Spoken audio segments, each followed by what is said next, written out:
do y'all think about the first one? Can you find this integral by using u substitution?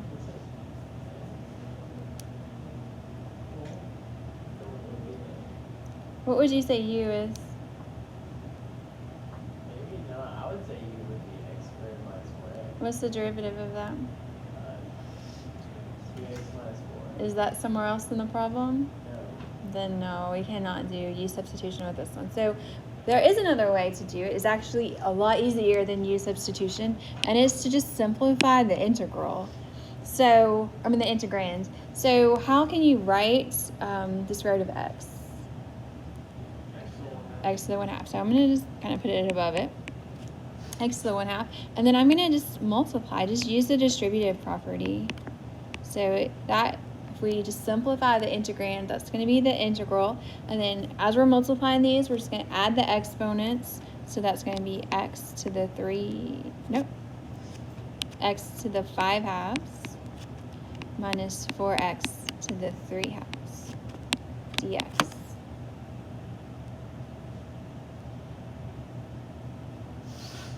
And then from there, it's the power rule for integration. So we're going to add 1 to the exponent and then divide by that same power. So what do you get when you add 1 to 5/2? 7/2. And then we're going to divide by that. So instead of dividing, we'll just multiply by the reciprocal.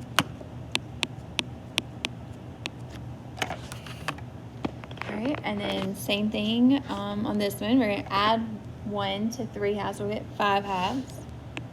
So we'll multiply by the reciprocal.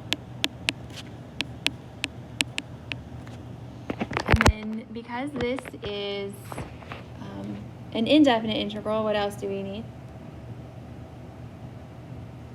Plus c. Good. All right. And then I would probably clean this up just a little bit.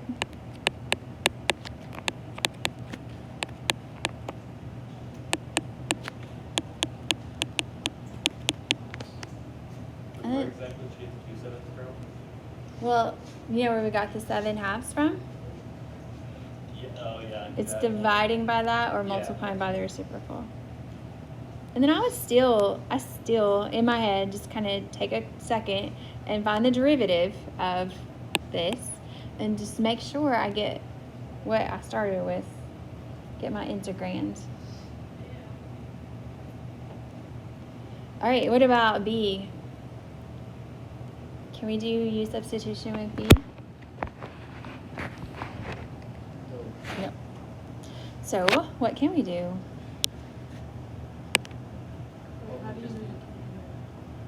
We can't because, well, if we thought the numerator was u, that would be 6x minus 4, and that's not in your problem. And then if you think that the denominator is u and then you have all that stuff on the top and nothing to do with it. So what can we do instead?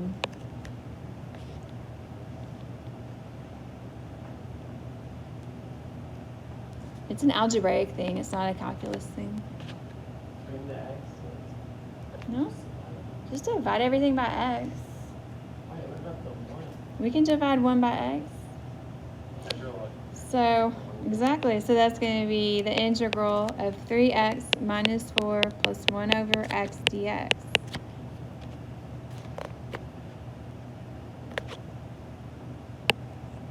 Okay. And again, for the 3x minus 4, we can just use the power rule for integrals. So we're going to add and divide.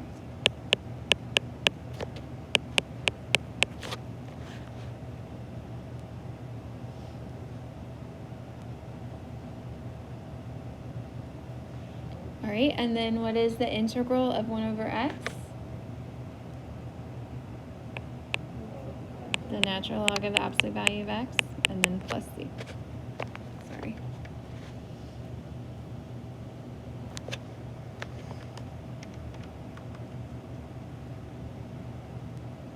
All right, any questions on that one? That one really tripped up my second period because I kept looking at that 1 over x and wanted to do the power rule, but when you do, it doesn't work because you end up with 0 in the denominator. It's just a mess. So that power rule doesn't work if it's x to the negative 1 or 1 over x. You have to do the natural log for those. Okay, and then this last one, you cannot do it by use of substitution. And we can't divide like what we just did because our denominator is x squared plus 1. It's an expression. So what we're going to do instead is we're still going to divide it. We have to like use long division.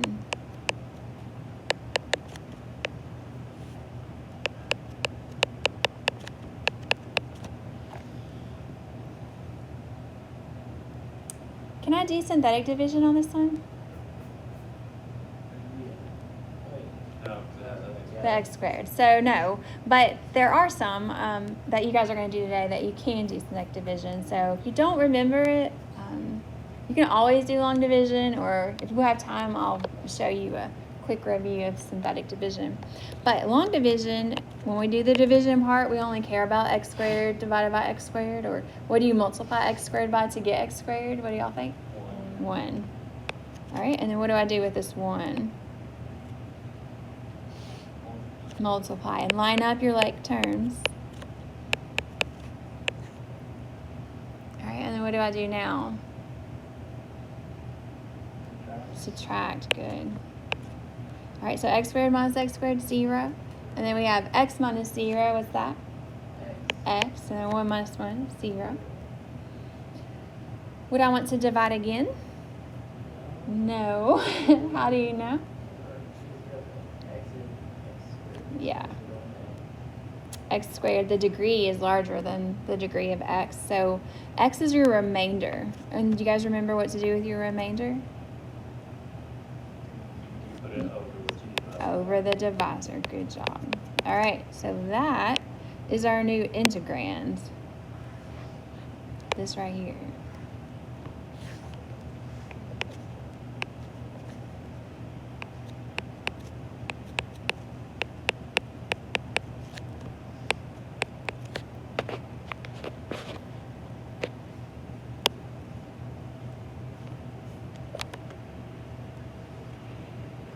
Alright, now this is going to be some work. This is definitely the most difficult one out of these three, because the others, once you got it simplified, is power rule or just a short natural log. This one's a little more difficult. So I'm going to break apart this integral. And we haven't done this in a while, but it was a property that we talked about.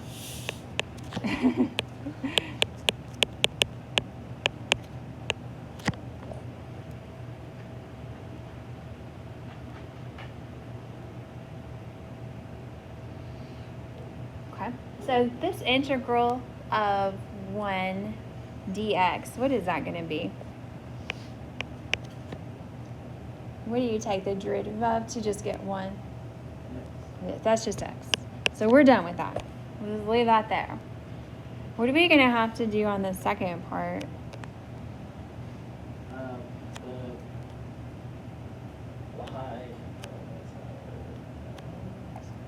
U substitution. So what is u going to be? Good job. What's du over dx going to be? 2x. So du, 2x dx. So what do I need? I need a 2. So I am going to multiply by a 2.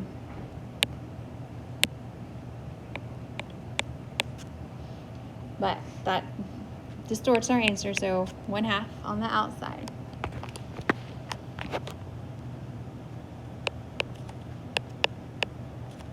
Now, one thing, notation is one thing a lot of people are kind of struggling with right now. So keep writing that integral notation until you take the integral. So we're still writing it. So this step in u substitution is when I write my integral in respect of u. So how am I going to do that? There's no x. Okay, and then what else? Du. So we can write 1 over u du or du over u.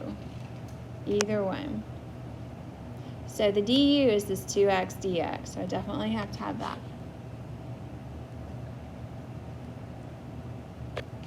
Okay.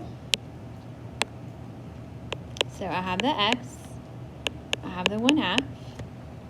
So I'm ready to go ahead and find the antiderivative of 1 over u du, or du over u, however you want to write it. What is that? The natural log. Natural log. Value. Yes. Good job. What else do I need? Plus it. Thank you. Good job. Okay. One more step, guys. What is it? Plug in u. U is x squared plus 1. Can x squared plus 1 ever be negative? No. So is it okay if we don't do the absolute value? Yes. Is it okay if you do the absolute value?